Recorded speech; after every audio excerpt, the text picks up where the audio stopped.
What if one voice could change an entire nation? November 26th is the feast of Saint Leonard of Port Maurice. Born December 20th, 1676, in the coastal town of Porto Maurizio in Italy, Leonard Casanova was the son of a ship captain and grew up surrounded by the sound of the sea and the warmth of a devout family. From a young age, he was gifted, intelligent, and destined, everyone thought, for a promising medical career. At age 13, he moved to Rome to study at the Roman college, excelling in philosophy and science. But God had another path. In 1697, at age 21, Leonard entered the Franciscans of the Strict Observance, taking the name Brother Leonard. His family was shocked. His uncle disowned him. Yet Leonard felt a fire growing in his heart, an unshakable desire to dedicate his entire life to Christ. After his ordination in 1703, Leonard suffered a severe illness and returned home to recover. 4 years later, restored in health, he began preaching in his hometown.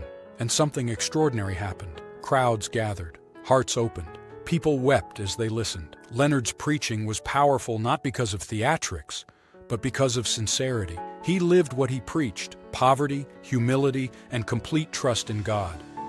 For more than 40 years, Leonard traveled on foot through Tuscany, Rome, Genoa, Spoleto, and even the rugged island of Corsica, calling people to conversion, peace, and renewal. His missions were so impactful that St. Alphonsus Liguori called him the great missionary of the 18th century. One of the great passions of Leonard's life was spreading devotion to the Stations of the Cross. He personally erected nearly 600 stations across Italy, the most famous being the stations inside the Colosseum in Rome, a devotion still prayed by popes today. Leonard also tirelessly promoted devotion to the Sacred Heart, the Blessed Sacrament, and championed the belief in the Immaculate Conception long before it became a dogma. Despite his fame, Leonard remained humble, a simple Franciscan friar, often walking barefoot, arriving in cities covered in dust. People expected a polished diplomat sent by the Pope, but instead found a muddy, worn-out friar who radiated holiness.